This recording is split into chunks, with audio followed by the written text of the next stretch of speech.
नमस्कार, आप देख रहे हैं NBC 24 और मैं हूं आरती बाला आपके साथ। कुर्नी विधानसभा उपचुनाव के परिणाम आ चुके हैं। आपको बता दें कि बीजेपी ने वहां अपनी जीत दर्ज करा ली है। ऐसे में आपको बता दें कि खबर ये भी है कि चिराग पासवान का जो बहुमत है वो कहीं ना कहीं बीजेपी के लिए एक संजीवनी साबित हुआ है। ऐसे में क्या है ये चिराग का फैक्टर, वो समझना बेहद ज़रूरी है। तो दरअसल समझिए क्या है ये चिराग का फैक्टर। कुर्नी विधानसभा उपचुनाव के परिणाम आते ही बीजेपी जीत के जश्न में डूब गई है, जबकि खबर है कि चिराग फैक्टर भी बिहार में बीजेपी के लिए वरदान साबित हुई है। पहले गोपालगंज और अब कुर्नी के उपचुनाव में जीत हासिल करने वाली बीजेपी के साथ अगर चिराग पासवान नहीं होते तो तस्वीर शायद कुछ और ही होती। बता दें कि कुर्नी विधानसभा सीट पर बीजेपी की जीत 3649 वोट से हुई है। अब ऐसे में इस विधानसभा क्षेत्र का समीकरण समझने की जरूरत है। तो दरअसल कुर्नी में पासवान जाति के वोटरों की तादाद लगभग 10,000 है। खास बात यह है कि पासवान जाति के वोटरों का वोटिंग परसेंटाइल ज्यादा होता है। ऐसे में अगर ये वोट बैंक बीजेपी के साथ नहीं होती तो कुर्नी का हाल क्या होता, इसका अंदाजा लगाना मुश्किल नहीं है। दरअसल कुर्नी में भाजपा की जीत की रूपरेखा तैयार करने में चिराग पासवान ने अहम भूमिका निभाई है। 3 दिसंबर को जब विधानसभा क्षेत्र में प्रचार प्रसार समाप्त हो रहा था तो चिराग पासवान वहां जनसभा करने पहुंचे थे। स्थानीय लोगों के मुताबिक चिराग पासवान की जनसभा में जो भीड़ उमड़ी वैसी भीड़ बीजेपी के किसी भी नेता के सभा में नहीं उमड़ी थी। चिराग की सभा में आई वो भीड़ नीतीश तेजस्वी की साझा जनसभा से भी कहीं ज्यादा थी। चुनाव प्रचार के आखिरी दिन चिराग की बड़ी जनसभा ने वोटरों के बीच बड़ा मैसेज दिया।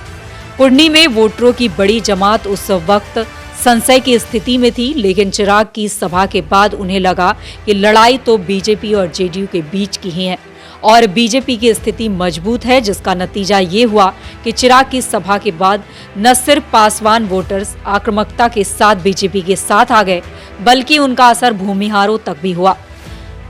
उनसे पहले मुकेश सहनी की पार्टी से खड़े भूमिहार उम्मीदवार के पक्ष में उनके स्वजातीय वोटरों का अच्छा खासा जमात खड़ा था। उस तबके में ये मैसेज गया कि वीआईपी उम्मीदवार सिर्फ वोट काट सकता है, जीत किसी सूरत में हासिल नहीं होती है। लिहाजा आखिरी दौर में उनका मिजाज बदल गया। बता दें कि इससे पहले गोपालगंज विधानसभा सीट पर हुए उपचुनाव में भी सिर्फ 2183 वोटों से जीत हुई थी। चिराग ने वहां भी प्रचार कर अपने आधार वोट को बीजेपी में ट्रांसफर कराया था। गोपालगंज में भी पासवान वोटरों की तादाद लगभग 10,000 के करीब है। वहां भी चिराग फैक्टर काम करता तो शायद परिणाम कुछ और होती। तो देखा आपने किस तरह से पहले गोपालगंज और अब कुर्नी विधानसभा में जो जीत मिली बीजेपी को, वो कहीं ना कहीं बीजेपी के लिए संजीवनी साबित हुई और इसमें सबसे बड़ा फैक्टर जो था वो चिराग फैक्टर था।